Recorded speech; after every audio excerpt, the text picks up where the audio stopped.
Hey guys, Captain Dylan Hubbard here at Hubbard's Marina. Welcome to the Sunday Night Live Stream Show. Thanks for tuning in and hanging out with us, y'all. Happy Father's Day, guys. Appreciate everybody hanging out and joining us. We are ready to start the live stream show. Remember, every Sunday night at 7:30 p.m., we do these live stream shows and we give away $1,500 in free fishing trips. Plus, we talk about the weather, what's going on now, what's coming up, and more, and answer your questions live during the show. So sit back, relax, and enjoy, and hopefully you'll get a chance to win some of those free fishing trips. Remember, all you have to do in order to have a chance to win those free fishing trips is watch the entire show live on Instagram, on TikTok, on YouTube, on Trovo, on Twitch, on Facebook. Anywhere you watch is fine, but you do have to watch the entire show live. You have to comment one time on the Hubbard's Marina Facebook stream. So you do have to go to Facebook, find Hubbard's Marina, make sure you like our page and comment once on the live stream on Facebook. That's how you enter to win. Then you have to watch the entire show live, because if you happen to get picked as one of our lucky winners during our random giveaways throughout the show, you got 5 minutes or less to claim your free trip by texting the phone number on the screen. So you have to watch the entire show live, comment once on the Hubbard's Marina Facebook stream. Then if you're picked as one of the lucky winners, you got 5 minutes or less to text us at the phone number on the screen. So that's how you enter, that's how you claim it, that's how it works. Okay, guys? So sit back, relax, and enjoy. First things first, we want to give a shout out to our friends over there at Gator Jim's Tackle. Remember, 3301 Pinellas Point Drive South in St. Pete. Gator Jim's Tackle has an incredible selection, killer deals, and tons of tackle, apparel, and so much more. If you haven't stopped by to see our friends at Gator Jim's Tackle, you're missing out. An incredible selection, killer deals, stuff to the gills over there. So definitely worth stopping by, and remember, tell them Hubbard's Marina sent you. Also, want to make sure we give a shout out to all of those in our supporters group. Remember, we have that supporters group on Facebook where you get a chance to join us in that private group. That gives you access to the private after show after every live stream show, and it gives you access to the private group where you have more communication, some one-on-one stuff, plus some behind the scenes pertinent info that you get before anyone else. Definitely lets me communicate with you more frequently and more casually. So definitely check out the supporters group. It's only $4.99 a month. Also, keep in mind as well, we want to give a shout out to all those who are sending stars to help fuel the live stream show. Definitely appreciate all the star senders. So far tonight, we had Sam Lang with a big 830. We had Nick Nieves with a big 3,000 stars. Thank you, Nick. We had Stephen Batchelor with 500, LaShonda Brown, appreciate you. Jeff Reedy with a big 1,200, Larry White with 500, appreciate you, dude. Greg DeFilippo, I'm going to go with that. Sorry, Greg, if I mispronounce your name. Laura Cambron, Scott Flynn, James McCullum with the big 500, Gary Camage, John Bull, Richard Blazak, Richard Harcourt, Sean Gossier with the big 500, Adam Franklin with the big 500, and Richard Harcourt again. Appreciate all the stars and all the fuel for these live stream shows. And of course, all our supporters out there. And a big special shout out again to our friends at Gator Jim's Tackle. Remember, we were named as the #1 fishing charter in the entire country for the 4th year in a row by USA Today. So big shout out to all of those of you who are watching to help make that possible. We couldn't do it without our Hubbard's Marina family, all our captains, crew, staff, and of course, viewers like you who help support and vote for us. So super humbled, gracious, and thankful for that #1 fishing charter in the country title for the 4th year in a row. Can't believe it. Hopefully we can continue that on, because we're only 3 years away from our centennial. 100 years Hubbard's Marina almost has been fishing local waters since 1928. So super pumped. Looking forward to that big celebration. We got some cool stuff planned. Definitely gonna be fun. So stay tuned. We got cool stuff in the works and on the way. So with that, we want to make sure we tell you guys again, make sure you comment if you're watching on Facebook, YouTube, Instagram. Comment, like the stream. It helps us to reach more people. Don't forget to subscribe on YouTube. We've got a lot of content that we're pumping out on YouTube now more than ever. We even have some new partners. We partnered with some of our fishing friends, and we got some customer point of view videos coming. We've got even more camera footage from our professional teams out there too. So really, really exciting stuff happening on YouTube. Don't forget to subscribe and stay tuned over there. Some stuff on YouTube that doesn't make it to Facebook, TikTok, Instagram, that kind of thing. So make sure you check out on YouTube. Also, want to make sure that you guys like and share the stream if you're watching on Facebook. That helps us out a lot. All right, with that, let's get right into the inshore photos. We're going to show you what we're catching inshore. Then we're going to make our way near shore and offshore. Then we're going to get into the weather a little bit. Then we'll hear from Captain Mike Anderson, hopefully, and then we're going to get into your questions. Remember, if you have questions you want answered live during the show, drop them in a text message to us at the bottom of the screen. Your comments, they go really quickly because we have so many people watching on so many different platforms. We don't get to see all the comments, so make sure you text us if you have something you want answered live or talked about during the live stream show. All right, with that, let's get right into the photos and show you guys what we're catching inshore. Inshore right now, we've been seeing quite a few of these redfish. Some bigger overslot redfish moving into Tampa Bay. Capt Mike was talking about on the radio. So exciting to hear about that. But some really nice redfish moving around and staying mostly up in the back bay areas around the flats, mangrove shorelines, oyster bars. Looking for that shade, looking for that relief from the heat. Definitely seeing more action around those shaded areas, those deeper cuts. A lot of those fish trying to find a little cooler water, gets them a little bit more active for sure. Cut bait around the mangroves at high tide is a good idea. It'll bring those fish out of the trees, as Mike says, and get them to hit those cut pinfish, cut threadfish, cut thread fin around those mangrove shorelines. Is a really good idea. Snook action really heating up nicely for us along the passes and around the bay. Still catching plenty in the back bay, around the flats, oyster bars, mangrove shorelines too. But our buddy Scott is definitely doing well out there on the beach. He's been texting some really nice slob snook. So really exciting to see that action picking up and getting so thoroughly exciting this time of year. Seeing a lot of snook throughout the entire area. Some other people getting in on the beach. Snook fishing fun.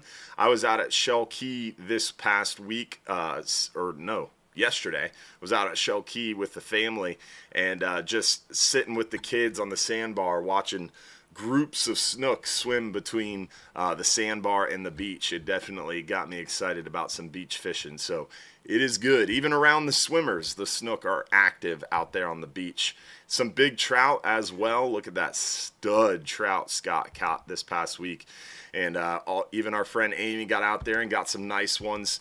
It is a good time to find some fish inshore. This week we have that quarter moon coming up Wednesday, so a little bit slower tides this week, but you're going to be able to find those fish in areas that are going to concentrate or choke the water, so make more water flow, or out on the beach where there's a little cooler water, a little more dissolved oxygen, and a little bit more actively feeding fish. So definitely as water temperatures continue to warm, you're looking for deep structure, shaded areas, or get out there on the beach or around the pass where there's more dissolved oxygen, a little cooler water. Working our way near shore and offshore, we've been seeing some nice action out there. This is a near shore 10-hour all-day mangrove snapper. Nice mangrove there, fatty on the 10-hour all day. Some nice red grouper from the 10-hour trip too. Not catching a ton of them, but we are seeing some nice red grouper in the mix with some nice mangroves, some good numbers of lanes, and plenty of other heads and tails as well. Look at these 10-hour all-day red grouper and a 10-hour all-day red snapper. We don't get a ton of red snapper during our 10-hour all-days. We don't get quite enough distance on that 10-hour all-day to to find a lot of these red snapper, but it is possible. They do venture in a little shallower at times, and as you can see there, a nice one. The 12-hour extreme has been catching limits of red snapper along with some good numbers of these red grouper, which is always exciting to see. Some good red grouper, scamp grouper, some good mangrove snapper on the extreme trips as well. As you can see, the red snapper bite has been solid, and really seeing some nice red snapper out there in the deep water. Remember to target the red snapper. You want to think about a 12-hour extreme, 39-hour, 44-hour long-range private fishing charter. Those are your best bets to get these big stud red snapper. You might see a red snapper on the 12-hour night trip.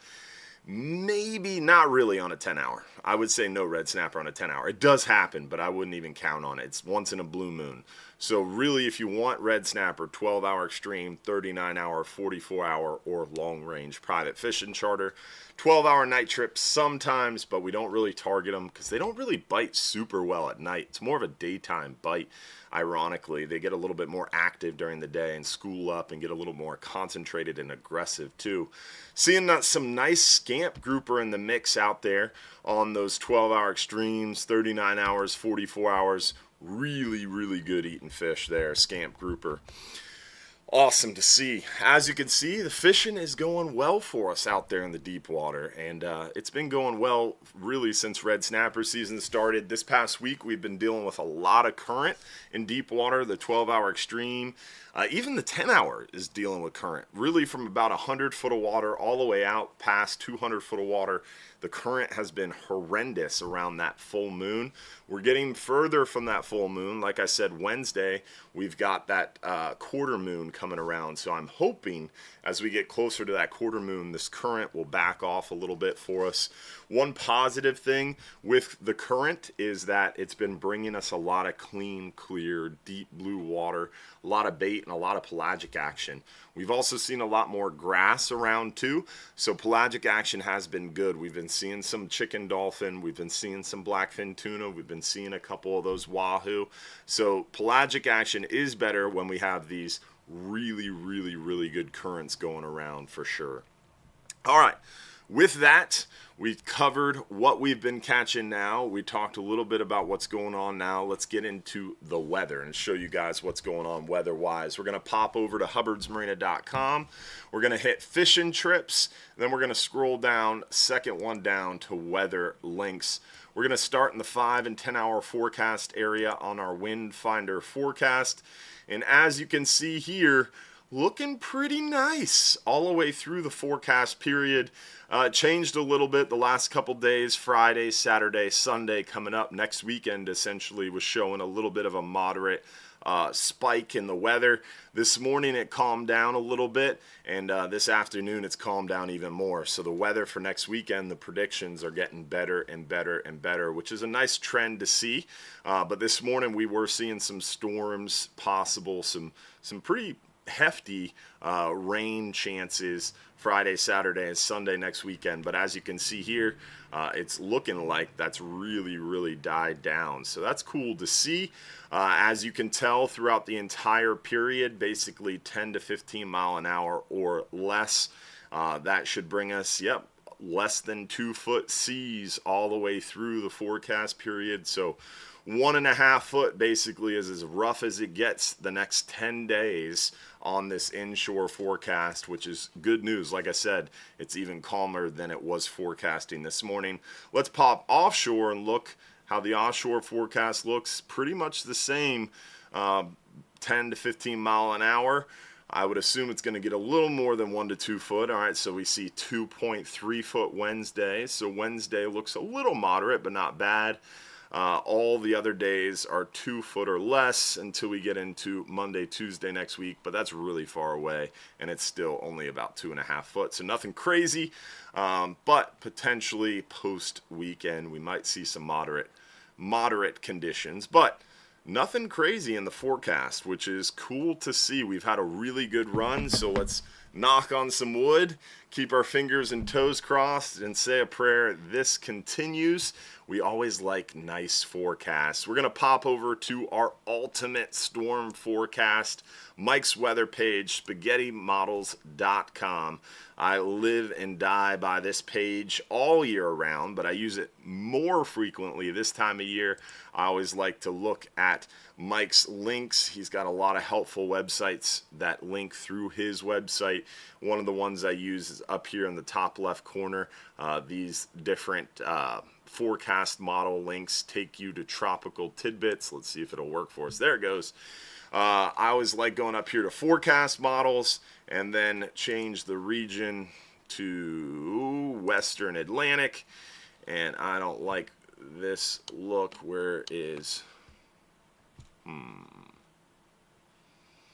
Supposed to be able to change it on the right side. Why doesn't it? It looks different for me. Oh, there it goes. I got it. It was zoomed in. Thank you, Josh. There it is. That's what I want. Oh, so you zoomed it in and it changed the button layout. Got me. All right, so as we advance through this week, you can see not a lot of moisture moving around. You're seeing most of the action, most of the tropical action staying on the west side of Central America. This has kind of been the trend the last couple weeks. We got a lot of Saharan dust and a really cool Caribbean and Gulf. The sea surface temperatures are much cooler in the Western Atlantic and Gulf than they were last year at this time. I'm talking like 15 degrees cooler. So that is positive news. The Saharan dust has also been positive news, really trampling down any tropical formations in our area. And this is what I was talking about. Here's Saturday. You can see some of these storms populating on Florida. It's kind of hard to see in the video. You probably can't see it at home, but definitely Saturday has some chances for storms, but forecast right now looks a lot better than it did today, this morning. It was showing some pretty hefty stuff Saturday, but looks pretty decent over the weekend. That's why the weather picks up Monday. They're showing a little bit of that storm action. It must have just delayed a little bit Monday, Tuesday, but not terrible.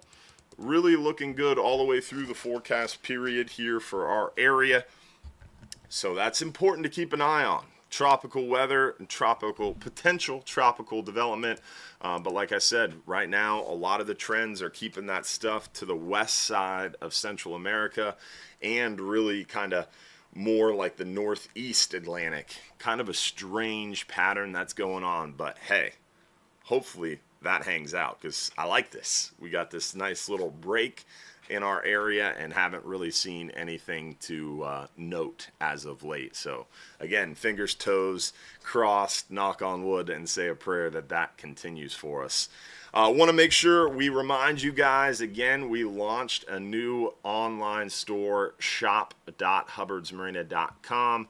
Again, you can get there from our website. If you're on hubbardsmarina.com, you can click shop, and it will take you to our new online store, but it's shop.hubbardsmarina.com. So check it out. Got a lot of cool stuff in here and a lot of interesting new apparel for you to check out. Some great hats, some great tackle, some great shirts. So definitely check out the online store if you have not already.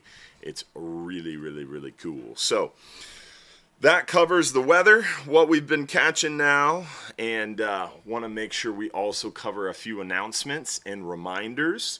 One big reminder, don't forget, Tuesday, June 24th, not this Tuesday, but next Tuesday, we've got a live, in-person event. If you want to come hang out with me and Capt Mike Anderson, we're going to be over there at OCC Roadhouse in off of 49th Street, just south of Ulmerton. It's kind of central Pinellas. It's not far from Tampa. It's really centrally located in Pinellas County. It's easy to get to. We're going to be giving away Bull Bay rods, Engel coolers, real animals, and Hubbard's Marina swag. They have great food, killer drinks. It's a good time. Again, that is coming Tuesday, June 24th from 7 to 9 p.m. So hopefully you can join us again Tuesday, June 24th. And every fourth Tuesday of the month is that OCC event. So hopefully we'll see you again. OCC is Orange County Choppers Roadhouse. over there on 49th Street, just south of Ulmerton. Besides that, remember, red snapper season is in full swing. We've got red snapper going on from June 1st all the way till end of day September 15th. I keep doing that. June 1st through September 15th is red snapper season for us at Hubbard's Marina. So you've got essentially 3 entire months left to get your red snapper on. And we also have gag season, probably going to be 14 to 20 days. Should be finalized, I would imagine. I think we're going to get an email this week to finalize our red snap or our gag grouper season. They said 14 to 20 days. I think it's going to be closer to 14, if not exactly 14. There's a chance that we might still keep the 2 fish per person. The council did ask to go to 1 fish per person, but I'm thinking they're probably going to keep it 2 fish per person because the National Marine Fisheries Service, NOAA Fisheries, the Southeast Regional Office leadership has made it clear that there's a pretty good chance they're not going to get that rule in place in time. So if that happens, that means 2 fish per person, 14 to 20 days for gags starting September 1st. Remember, triggerfish are open all year except January and February and June and July. So no triggerfish right now.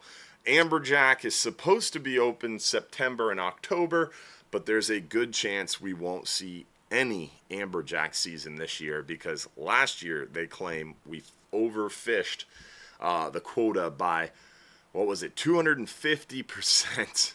I think there's some math that doesn't make sense there. They potentially might adjust that a little bit, but I still think there's going to be a pretty significant overage, even if they really adjust that number down. So probably not going to see very much, if any, amberjack season. So that's kind of what we're expecting. Year-round red grouper, triggerfish open all year except for January, February, June, and July.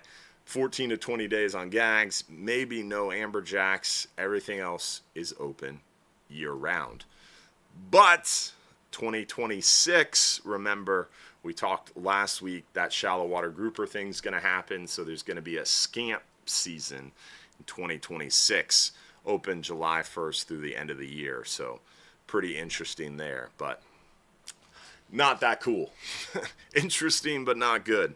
Again, that was a special YouTube video we put out a few days ago. If you're subscribed on YouTube, you would have seen that. So don't forget to subscribe. All right, I digress. I think that was all the announcements I had for you guys. Let's do our first giveaway of the night, and then we're going to get into your questions. So first giveaway of the night, let's go ahead and do a 10-hour all-day trip. 10-hour all-day trip for one lucky winner, 2 guests. 10-hour all-day trip goes to, lucky winner is Colleen Mahoney. Congratulations, Colleen. You've got 5 minutes or less to text us your full home address. Are you related to Mike Mahoney? Because if you are, I feel like that's a conflict of interest. I'm just kidding. But seriously, are you related to him? I'm interested. Because I feel like that's not that common of a last name. And he has a big family. Huge family. And hopefully Mike Mahoney will be at our Tuesday, June 24th OCC event. He claims he would be. So we'll see if that holds true. All right.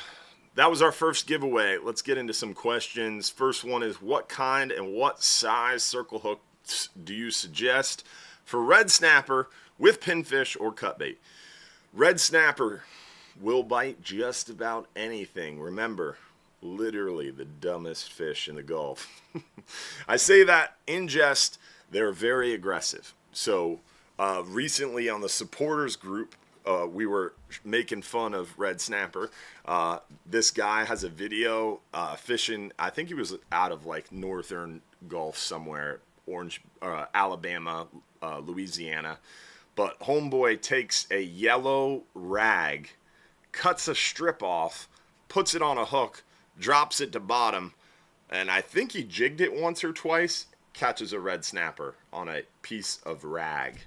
So literally anything you put on your hook, any size hook, you're going to hook a red snapper. But You want to catch a big red snapper?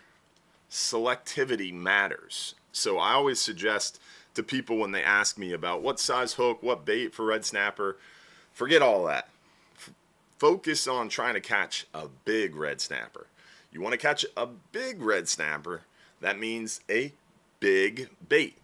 The bigger the bait, the bigger the hook. So you match your hook size to bait. So if you're using a 10-inch piece of bait, you want to make sure you're using a pretty good size hook, like a 10, 12-aught hook. If you're using a small little thread fin chunk, you'd use a smaller hook, 6-aught, 7-aught hook. Red snapper have a pretty big, strong mouth, so you can get away with bigger hooks. And also, if you're trying to catch a big dog, you're using a bigger bait, and you want that barb exposed. Remember, you got a big chunk of bait, you want a big enough hook to where that barb's going to be exposed. You don't want your hook barb, the tip of your hook, buried in the bait. So you want a big enough hook that barb of the hook is going to come out the other side of the bait. For pinfish, average size pinfish, a 6, 7, 8-aught hook works. For big pinfish, 8, 10, 12-aught hook, or 8 to 10-aught hook would be a good idea. For really big baits, you want to use that 10, 12-aught hook.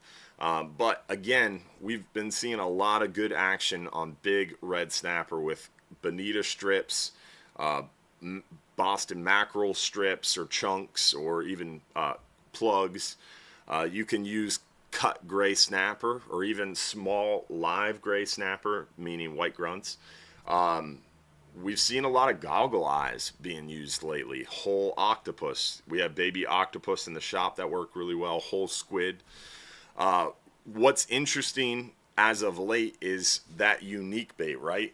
Capt Will was talking about it in this morning's live video after that 39-hour trip offloaded this morning, is sometimes that unique bait, right? And we've talked about this in previous live shows. Think about the big, aggressive, apex big dog, right? He's the king cheese on the block, right? If he's sitting back watching all these baits come to the bottom, all these lines come to the bottom, and you've got 10 thread fins in a row, cut, chunks, double snell rig, you're doing it right. It looks good. Those are appetizing. You see a couple of them go past you. All right, maybe I'm going to eat one of those. But then you see a huge 10-inch bonita strip go by you, streaming a bunch of oil and scent out of it. Big dog's going to go for that. Then he sees a nice big old whole octopus go by. Oh, then he starts looking over there, you know. So something that catches their eye, something bigger, something unique sometimes is what it takes. Stands out a little bit, stands out from the crowd, a little shiny. That's what that bigger fish, more aggressive fish, and remember, red snapper are super aggressive, is going to go after. So if everybody around you is using this type of bait, if everybody on the boat's using bonita strips, you'd want to drop a Boston mackerel. If everybody around you is using octopus, you might want to drop a thread fin.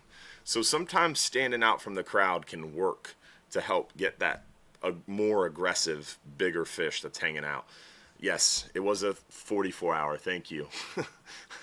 I'm really bad about that. We only run 44-hour trips once a month, and I just get used to saying 39-hour trips nonstop and forget that, hey, that was a 44-hour. So yeah, the 44-hour came in this morning, and that's when Will was talking about that. But it was interesting that he brought it up, and it does hold true, and it's kind of a little bit of a secret. Everybody's dropping down dead baits. The bite slows down a little bit. That's when I drop down that slow pitch jig, and works really, really well. Sometimes standing out works, and that slow pitch jig, that shiny big piece of metal when everybody else is using bait might get you the big dog. You never know. All right, next question. Being how it's changed throughout the years, how is it determined how long a trip has to be to have a 2-day bag limit? Good question. Federal law. So, story time. I told this story a little while back on the live show, so I don't want to go into it too much. But essentially, I was making noise about illegal charters, and then NOAA law enforcement started looking at Hubbard's Marina saying that we were an illegal charter because of some technicality back in 1996, regulation consolidation.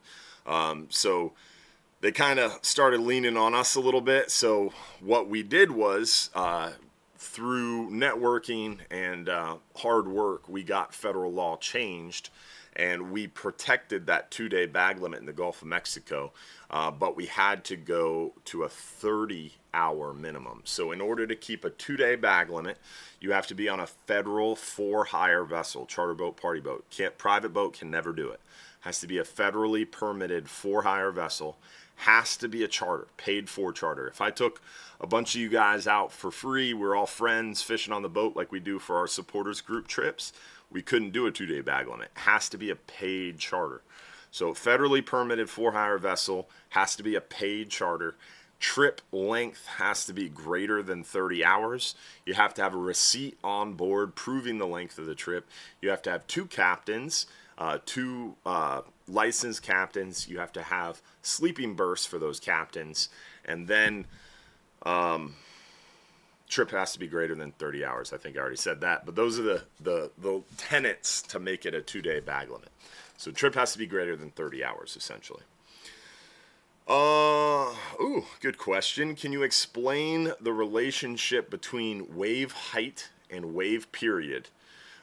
So good question, and I will bring up our website here. We're going to pop over to hubbardsmarina.com, click fishing trips, click weather links, and we're going to go back to the wind finder forecast. And you can see here, let's see if I can zoom in. Josh had to step out for a second. I can zoom in. Look at that. I can do it all by myself. I'm so proud. So it's changing the words. Can you guys see that? You can't really see it. So underneath the little directional symbol right here is wave height and then wave period, which is an S. So S stands for period. So I'm going to zoom it back in so you can see more easily. Oh, this is better. All right, so right here above my head, you can see 1.3 foot. That is the wave height. Then below that is 5 seconds. That is the wave period. So in the Gulf of Mexico, generally, when it gets rough, it gets nasty, the wave period is going to match the wave height. That means you've got stacked up waves, they get choppy, and it gets nasty. It's sloppy, white caps, not fun. Generally, 15 miles an hour or more on wind will do that. Now, if wave period is greater than wave height by basically anything more than 1.5 to 2, it's really flat, calm, and gorgeous. So in this case, wave height of 1.3 foot with a 5-second period is gorgeous. Really not much wave action at all. There's some swells, but it's not choppy at all. It could even be 8 foot. For example, back in the day, I went to Costa Rica sail fishing with Capt. Mike Anderson for the Real Animals fishing show. We were filming a fishing show down there. And we were in a 33-foot panga, which is a very small center console. We were in 18-foot seas in a 33-foot boat. But wave period was like 38 seconds. So it was more than double the wave height. So essentially you ride up a hill and then you come back down a hill. Very slow, huge swells. And we were going 35 miles an hour in a small boat because it was super calm, really, but it was swelly. So the boat was moving, but it was just moving really slow. In the Gulf, we don't see wave periods like that ever. That was the Pacific. So the Pacific goes those crazy wave periods. So does the Atlantic. But in the Gulf, it's too shallow, too small. We don't get crazy wave periods like that. What we do get sometimes is we'll get double the wave height. So if it's 2 foot, sometimes you'll see 4 or 5 second wave periods, which means it's nice and it's not really bad. Behind a hurricane, sometimes you'll see crazy stuff like it'll be 6 foot with a 10-second period or 11-second period. And that's just pretty much calm, even though it's 6 foot. But fishing's kind of nasty because the water's all stirred up behind a cold front, or a hurricane. Sometimes you'll see that behind really big cold fronts too.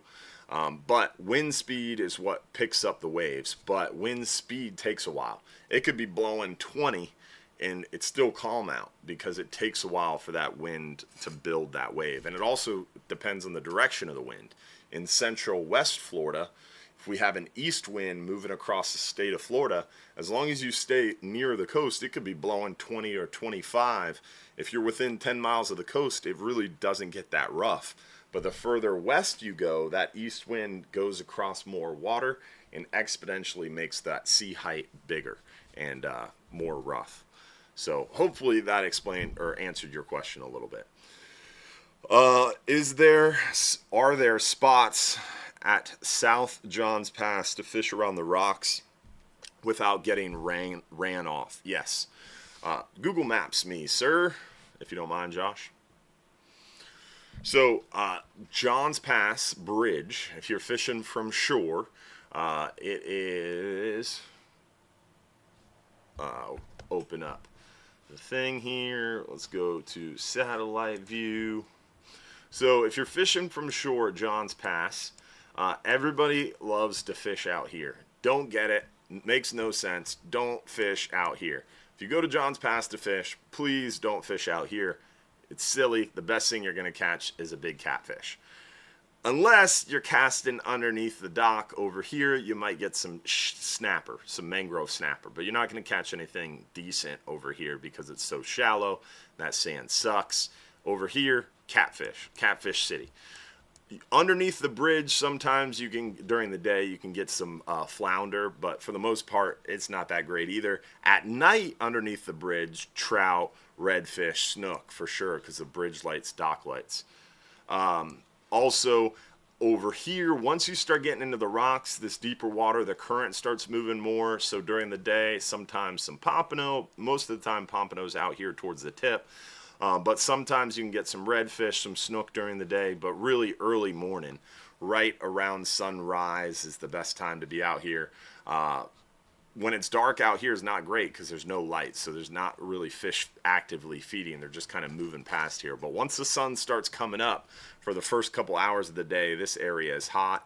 During the day, out here is where you want to be on the beach, fishing on the beach between these sandbars for trout, maybe some flounder and snook. The south side of Johns Pass, there is a ton of rocks.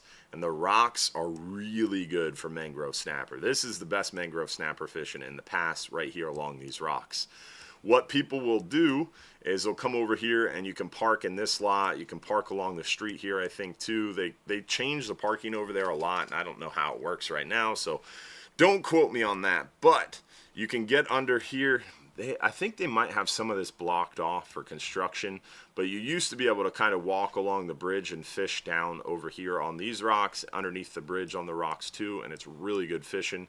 There's some kids that actually fish from this sidewalk out here in this little area, and they catch big mangroves, but you're really high off the water, so it's tough, but they do it with great success. They even catch cobia out there sometimes too. You can go to Treasure Island, and you can park along the street here. You got to get there real early, but there's some parking over here, and you can walk onto this jetty, and you can walk down and fish these rocks by walking in from the beach. That's probably the safest route if you're worried about getting run off. But this area over here is pretty darn good. Not a lot of people fish over here because it's harder to get to. So less people and less lines in the water, but definitely some good fishing around the rocks for sure if you're land-based fishing. Good areas. All right, what other questions do we have? Someone said, what was that? Something about Canadian travel. It said something about the media is saying Canadian travel is down 70%. Are you noticing fewer Canadians on the boats? No, I would say Canadian travel is pretty solid. All our Canadian friends have visited us for sure. So I haven't noticed any change specifically, and I sit on our tourist development council for our entire county, and we haven't seen a drop off in tourism visitation at all. There's talk of it, and everybody keeps talking about it, but I haven't seen it for sure. Let's see. Are you guys catching any sharks? Yeah, a ton of sharks. Shark fishing is good along the beaches. The shark trip's been doing really well out there on our 5-hour shark trip. And we hook sharks incidentally on our trips as well. But along the beach and pass, you can definitely catch some sharks with some big dead cut bait. Need help finding a hotel close to your boat? It's a 2+ hour drive for me. A lot of people ask this, and I don't know if you don't know this already, but if you go to hubbardsmarina.com on our website, we have a where to. We have a where to eat, where to party, where to play, where to stay, and catch and cook. We've got where to catch and cook your fish, where to stay, so you can click here, where to stay. It's got a whole list of hotels. Also, what I always tell people is if you don't find a hotel on here you like, John's Pass Hotel, the parking garage has a hotel. So you could literally crawl from your hotel room to our front door in a minute or less if you stay at the John's Pass Hotel. But also what you can do is go to, I didn't switch the screen. I just talked about all that and didn't show them. Gotcha. If you go to our website, there is a where to stay tab. I just scrolled through it, but you missed it. So check it out. Also, what I always tell people too is you can go to hotels.com and they have a search feature where you can click a landmark. So you can put in a landmark, John's Pass, and then you could say, I want to stay within 4 miles and I want to stay at the hotel $200 or less, and it will give you the hotels based on your budget. So hotels.com is a super helpful feature. Their search feature is crazy to sort out hotel offers. Coming down for a 44-hour in July. I have my own gear. Do I need heavier weights for full moon trip? It's always a good idea, fishing around a full or new moon, to be prepared with bigger weights. Like I said, this past full moon, current was horrendous. We don't normally see super bad currents, but it's been pretty bad for a little while. It should be calming down, and we're hoping for that, but it's always a good idea fishing around a new moon or full moon in deep water. We generally use mainly 6 and 8 ounce weights, but having a few 10 ounce, maybe a 10 ounce or 12 ounce weight is a good idea, especially if you're fishing around that new or full moon. So yes, I would bring mostly 6 and 8 ounce weights because that's what we use most of the time. But it's always a good idea to potentially have at least 1 or 2 of those bigger weights in the 10, 12 ounce range, just in case. Jason Richmond, appreciate those 300 stars, buddy. Scott Connolly, appreciate you. Timothy McCardle, Gary Pennington, Richard Harcourt, appreciate all the stars, y'all. All right. With that, I think it's time for our next giveaway. We did our 10-hour all-day giveaway. Let's do our 5-hour half-day giveaway. That is a 5-hour half-day for 1 lucky winner, 2 guests on a 5-hour half-day. Winner is...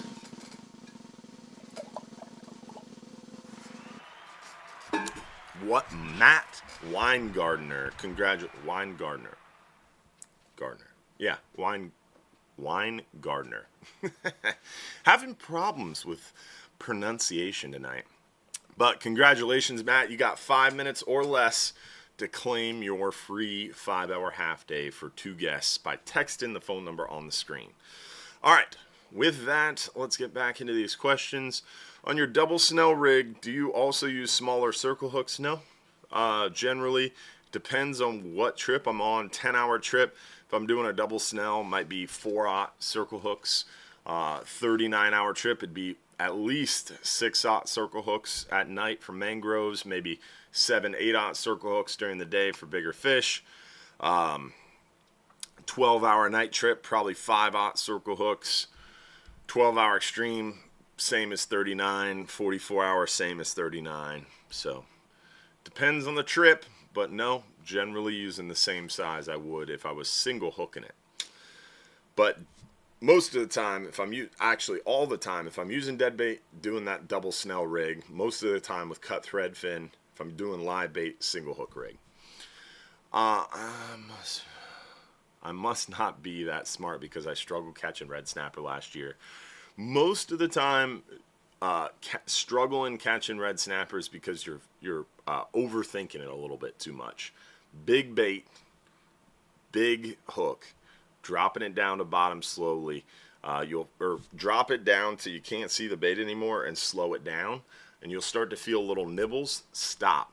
A lot of times you'll get that big bite right at the top of the water column. If you wait a minute or two, you don't get a real big bite, drop it slowly down to the bottom. If you don't get slammed on the way to bottom, by the time you reach bottom, you should get the big fish. You can just fish thread fins the whole trip and you'll probably get your red snapper. They won't be real big. But if you get too carried away, you're switching around a lot, that's when sometimes you can get a little bit gun shy. And then once you have a problem with it, you overthink it, and you could struggle a little bit. But for the most part, if you stay consistent, drop that big dead cut bait, you're going to get your 4 red snapper on a 39-hour or 2 red snapper on a 12-hour extreme, no problem. Any big plans for a celebration for the 4 Pete best charter in the country win? We're celebrating right now, brother. We're here, live stream show, Father's Day, having a good time celebrating with you guys. That's a good question. Nothing specific planned, except for our awesome events every Sunday night. OCC Roadhouse, June 24th. We're going to celebrate there too. You could bring cake if you want. We could celebrate. Does your 39 or 44-hour trip ever fish over wrecks? Yeah, we do quite a bit. 44-hour trip started at a wreck this last trip, and it sucked. Wrecks, there's not a lot of wrecks anymore that are secret, right? Garmin release shading, strike lines charts, Seymour maps, so many things have really kind of given away a lot of the secrets, plus just how many people are out there stealing spots with the radars. There's not a lot of secrets left as far as spots are concerned, and wrecks a lot of time attract people. So once they find a wreck, they gotta fish that wreck. Natural bottom a lot of times will hold more fish. They'll spread out more. They'll stay on that area. Wrecks can concentrate certain types of fish: African pompano, amberjack, Goliath grouper, sharks. We see some big red snapper on some of those deep water wrecks too. And we have some wrecks that are still secret. But for the most part, wrecks are a little bit overrated just because of the amount of pressure they get. But we do hit them occasionally, especially if we're in an area we know a wreck's nearby. We'll check it out. There's a few wrecks that we kind of hit every now and again just to check them out that are pretty consistent. But we don't fish wrecks a majority of any of our trips, but we might stop on one here or there throughout different trips. Even 10-hour trips stop at wrecks sometimes. Should I use cross cuts of bonita or filleted strips? What I do with bonita is I cut the head, or I fillet it, and then I'll cut the head off the body. I'll throw the carcass away, like the backbone and the tail, throw that away. Not much use for it. Use the head for bait. Just the head is a really good piece of bait sometimes. If it's a small bonita, not if it's a big bonita. But really the primo bait on a bonita is the fillet. And you cut from the head side, that fat side of the fillet, down the length of the fillet. The skin is really hard to cut through. If you put the skin side up and cut that way, your knife has to be really sharp or you'll squish the meat. Most of the time you have to put the meat side up with the skin side down and fillet and strip it that way at the length of the fish. Basically, if the fish was still there along the backbone, from the head side to the tail side. But if you do meat side up, it's really hard to cut through the skin, so it makes it a little challenging. You could slice it all up and then kind of hold it up and stick your knife through and cut it like that. But it's easier with a super sharp knife skin side up. But if you go to do that, if your knife's dull, you'll squish the meat and then it doesn't stay together as well. But generally, to answer your question, you don't cross cut it. You'll cut from the head side back after you fillet it. You can on a small bonita, real small bonita, like a 10, 12, 14-inch bonita. You could even butterfly it, take the backbone out, use the whole thing. Super big bait for gags. Good idea. Let's see, what other questions do we have? Thanks for doing the show on Father's Day. No problem, man. My pleasure. Want to hang out with you guys. Do you give away trips at the OCC Roadhouse event? We have not yet. I've thought about that, but no, we give away Bull Bay rods, which is more expensive than some of our trips. And we give away an Engel cooler, which is like a $300 cooler. And we give away hats and real animal swag, Hubbard's Marina swag. So we give away a lot of stuff at OCC Roadhouse. We have not given away any trips yet, but potential. Come see us June 24th and find out. Do you still recommend lighter tackle when the bite is tough? Yeah, always. I mean, when the bite's tough, you got to do something different. Doing the same thing and expecting different results is the definition of insanity. So if the bite slows down, captain's doing something, mates are packing fish, we're not moving right away, doing something different, dropping a slow pitch jig, using a big bait, dropping a live bait, dropping a lighter tackle, maybe a live shrimp, lightening up on the tackle. Captain Steve Pappin was on our radio show yesterday morning. If you caught it, you heard this story. If you didn't, we'll go through it quickly. You can always re-watch it on our Facebook page from yesterday morning if you want the whole thing. But he was talking about how he had a wahoo swim up to the back of the boat, and he's trying to get this wahoo to eat. First thing he throws at it, standard practice, would be a wire stinger rig. 2 hooks on a wire setup. Fish didn't eat. Wahoo looked at it, turned away. He cut one of the hooks off. So now it's a shorter wire rig, a little bit more stealthy. Fish didn't eat it. He cut the wire rig off, started using just a single strand. Fish didn't eat it. Cut that off. Started using 80-pound test with a long shank hook. Didn't eat that. Cut it off. Tried 60-pound test. Didn't eat that. Cut it off. Used 40-pound test. So continue to drop down in tackle size until you get the bite. Same thing if you're on the beach looking at the snook swimming by you. If you cast 40-pound leader at them and they don't bite, try 20-pound. They'll eventually bite. You might not land the fish, but they'll eventually bite. Same thing at the dock in the morning. You see the snook around the dock. You want to use 60-pound tests because you're around dock pilings, but if they don't bite, you got to go down to 40-pound tests. If they don't bite, you got to go down to 20-pound tests. You're going to hook that fish. It might break you off in the rock or in the pilings, but at least you got them to bite. So it's always a good idea to continue to drop down until you start to get the action or move areas. And that's generally what we're doing. But if we're moving areas and the bite stays slow, maybe the tide's off, moon is falling on something's happened, water's dirty, whatever reason is making the fish bite slow, you got to start trying other things. And generally lightening up your tackle, lightening up your lead is going to help. Different baits stand out from the crowd, that kind of thing. I will be on the 39-hour trip next Sunday. I'm planning to fish 30-pound line for mangrove snapper. Don't. 30-pound is super light for a 39-hour trip. I normally fish for mangroves at night with at least 40-pound, most of the time 50-pound, because if the bite's good, you're catching some big mangroves sometimes, some 8-9 pound mangroves, and you want some heavier leader. And if the bite's really good, you're catching a lot of fish, and those mangrove snapper, they got some teeth on them. You're going to start to get frayed leader, and you don't want to break off. So I always start like around 50-pound, and that way, if you get a little fray, you can keep fishing a little longer. If you're using 40-pound test and you get a little fray, you got to cut that off and retie. During gag grouper season, when gags are open, back when gag grouper season used to be 6 months, I would never use less than 60-pound test at night for mangroves, because there's a good chance you're going to hook that gag. If you hook that gag, you gotta have a chance. So 60-pound test is a good idea. But if the bite was slow, then you start dropping down until you get that action, right? But it's always a good idea to start a little heavier, and then if you need to, back it down to match it up and try to get that action going.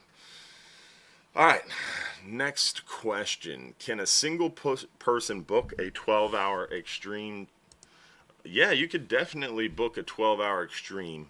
Um, oh, the second half of the question is, can you use a birthday discount? No, unfortunately, the birthday discount is a free trip for you on your actual birthday if you bring someone with you who's paying full price. So you got a buddy. Even if you don't have a buddy, make a buddy and bring them out fishing. They pay the normal rate, and you get a free trip on your actual birthday up to a 10-hour trip. You could do a 12-hour extreme or 39-hour trip on your actual birthday with a friend who's paying full price, but you would only get up to that 10-hour cost. A 10 hour is like $140 basically. It's $139. So if you go on a 12-hour extreme, that's $399. You'll get $140 off on your birthday if you brought a friend who's fishing with you. What is your opinion of Gomexis reels? Don't have one personally. I've never used them heavily. I have dropped one down and hooked a fish before on a slow pitch jigging trip. It was decent. They're really good priced. So you can't beat that. There was a second half of that question that I missed. So you can't beat the price, and it works well for that. But they aren't as smooth, right? They are an entry, more well-priced reel, value-priced reel. So what you're losing on a reel, the higher the price, the finer the drag, the smoother the drag. So if you get a smoother drag, it's going to cost more money because it's higher quality drag materials. So like on a Saltiga, on a Shimano Talica, on these high-end reels, the drag systems are crazy and super smooth. And that's what makes the reel expensive. And the reel's really smooth. It feels good in your hand. That's what makes them more expensive. Some of these other reels, there's some decent reels for much lower price, but they're not going to be as smooth. They're not going to have as smooth of a drag. But they work really well. And if you're balling on a budget, Gomexis makes some really good priced reels for sure. How do you deal with barotrauma on your charters? Barotrauma is when you reel a fish up from the bottom, has gas expansion, the swim bladder or stomach comes out of the mouth, the eyes will bulge, the scales will pick up. That is barotrauma, and how we deal with it is generally venting.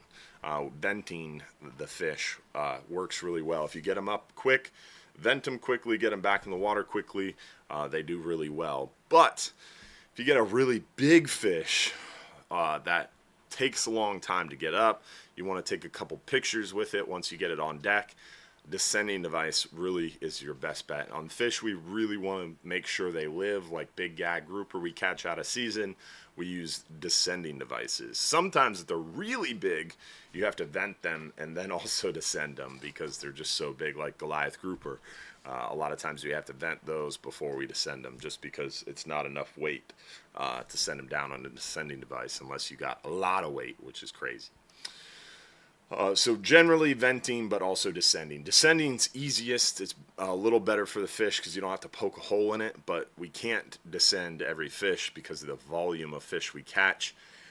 But venting is really quick. So the shorter amount of time that fish is at the surface, the better survival rate.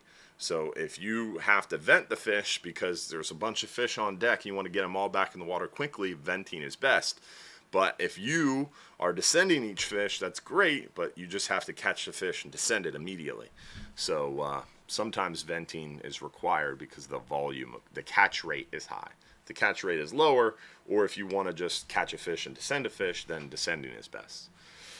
How's the mangrove bite on the night trips right now? It's been really good overall this year. This last 12-hour night trip was a little bit of a tougher bite. Had a little bit of tougher weather, which made the bite a little bit tougher. The current has been really bad, like I said, so we've been struggling with that a little bit. Did get some nice ones, but not crazy. So the last 12-hour night trip was a little bit tough due to weather. Don't you give out free venting tools? Yeah. Basically, on a 39 or 44-hour trip, you need your own venting tool, at least one per group. And what I always say is you can buy a nice one in our office, because we have a couple different venting tools in our office. We have a really nice one from Angler Co. Got a little cheaper one from Your Pro. Or you can bring your own, or we'll give you one on the dock, which is a modified fish stringer tip. You can use that. We'll show you how to do it. So bring your own venting tool, buy one in the shop that's a little nicer, or we'll give you one on the dock and show you how to use it. On a 12-hour extreme, you don't really need a venting tool as much because the crew and captain is going to be there to help you. And then on a 10-hour, you don't need a venting tool. What are the advantages of brining baits? On our 39 and 44-hour trips lately, and most of the spring and summer, we catch fresh dead bait in a barrel, and it's already brined. So you don't have to brine your bait because we'll brine it for you.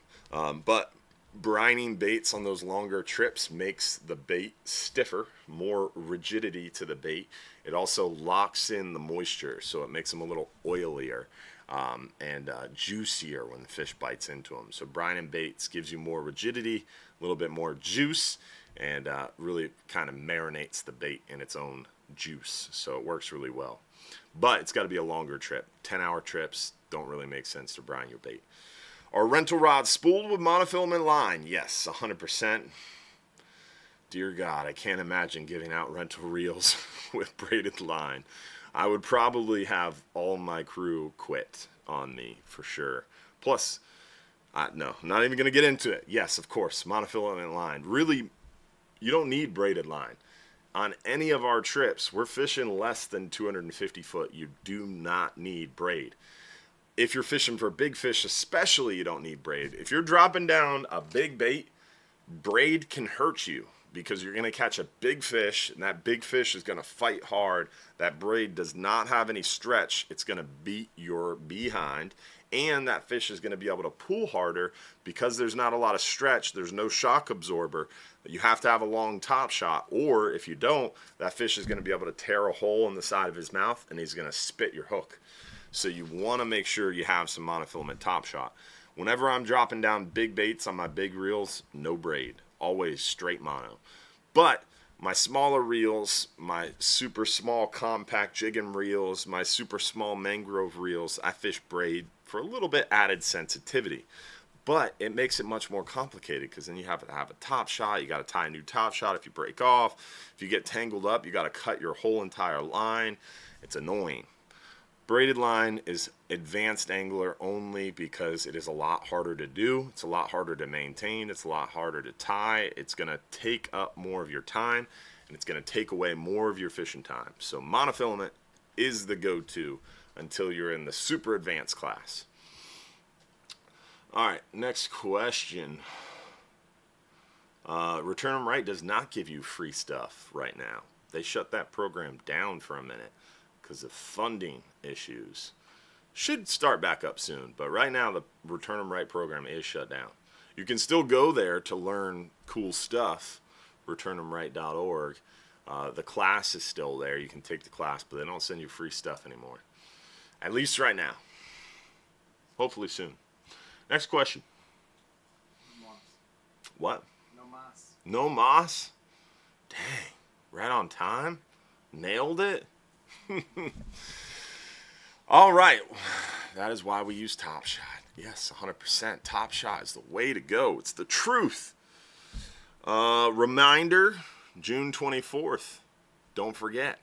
June 24th, 7 to 9 p.m., OCC Roadhouse. We'll see you there, Roadhouse. July 1st, Tuesday, July 1st, we're going to be at Finn's Fishing Club in Apollo Beach. I don't remember what time. I'm going to have to look that up. I have it in my calendar for 4 o'clock because I know it takes me forever to drive there because it's on the South Shore in Apollo Beach. I have to fight the traffic, but I forget what time their fishing club meets. But it's Finn's Fishing Club, Tuesday, July 1st. So I'm going to be down there speaking. So June 24th, OCC Roadhouse event. July 1st, Finn's Fishing Club. And then the next OCC Roadhouse event would be July 22nd. So lots of in-person events coming up. Hopefully we'll see you out in the water for some fishing, for some dolphin cruises. Remember, we do eco tours, we do island trips, we do shelling trips, we do sunset cruises with free beer and wine. We have private charters, we do island ferry trips, we do it all. Plus, we have the seafood market at Don's Dock. If you're too busy to go fishing, you can always come down and get your own fresh seafood there. We got oysters, clams, we got lobster, we got a lot of different seafood assortments down there at Don's Dock Seafood Market. So definitely check it out. It's pretty awesome. Hopefully you'll stop by and see us soon. What's my favorite cocktail? Jameson, it used to be. 100% Irish whiskey, but I don't drink anymore. Haven't drank in a while. But man, do I love me some Irish whiskey. Just saying it brings back some good memories. Don't go back and watch old live shows, by the way. 10 out of 10, don't recommend. We've come a long way here, folks. Grown up a lot. About hiding them. Yeah, we started doing live videos in, it was Memorial Day of 2016, yeah. And it was ugly. It was real ugly. And Facebook has this new feature where you can go to a page and you can skip right to any dates you want to. So if you want to skip back to Memorial Day 2016, you can share in my misery watching some old live videos. Actually, you only got like 4 days to do that because Facebook's about to start deleting old videos. They're only going to store live videos for 30 days. So YouTube's going to do that as well. yeah, YouTube's going to do that as well. So basically, you've got like 4 days left if you want to go back in time and watch some of those old live videos. I shouldn't have said anything because we could have brought this up next week and they couldn't have looked back. Let them enjoy now. Yeah. Hopefully you guys have a great Father's Day. Thanks for tuning in and joining us. Remember, every Sunday night, 7:30 p.m., even Father's Day, we do the live stream show. So check us out next week, 7:30 p.m. Hopefully we'll see you June 24th at OCC Roadhouse. Don't forget, Saturday mornings, we've got our Real Animals radio show. Friday mornings, we've got our Fox 13 news segments. Don't forget to send us your photos if you catch fish locally, inshore, nearshore, offshore, on our boats, on your own boats, on a buddy's boat, on another party boat, from shore. It does not matter. If you catch fish locally a day, 2, 3 days ago, text them to the phone number on the screen. We'll put you on the news every Friday. We'll use those photos on our Sunday night live stream shows as well. So make sure you text us your photos, your fishing reports. Stop by, say hello, join us on a trip, or come out and see us at OCC Roadhouse. And with that, let's do our Innovative Pools and Spa 39-hour fishing trip giveaway. Innovative Pools and Spa are 35 years of experience building pools in the Tampa Bay area. They're continuing the legacy of their father's company, which was recognized as a top pool builder for 3 decades. They are continuing to raise the bar in pool construction, design, and features. They have an unparalleled passion for the pool and spa industry. Call them today, 727-788-1650, or visit them online at innovativepoolsandspa.net for an estimate to see why Innovative Pools and Spa is a top choice for our local community. Hopefully we'll see you guys next week for another episode. Let's find out who won the 39-hour fishing trip for one. But before we do, Josh, when is the supporters after show? 8:45, the supporters. You need time. No, I don't need time. Okay. I'm good. 8:45, supporters after show. Hopefully we'll see you there. Remember, only $4.99 a month to join. So jump on over to the supporters group after this to join us for the live after show. All right, 39-hour trip for one lucky winner goes to Denise. Happy Sunday night. Congrats on the win. You got 5 minutes or less to text us your full home address, Denise. Y'all have a good night. Hopefully we'll see you next week for another episode. Definitely appreciate y'all being a part of our Hubbard's Marina family, guys. Thanks for watching. We'll see you next week for another episode. See ya.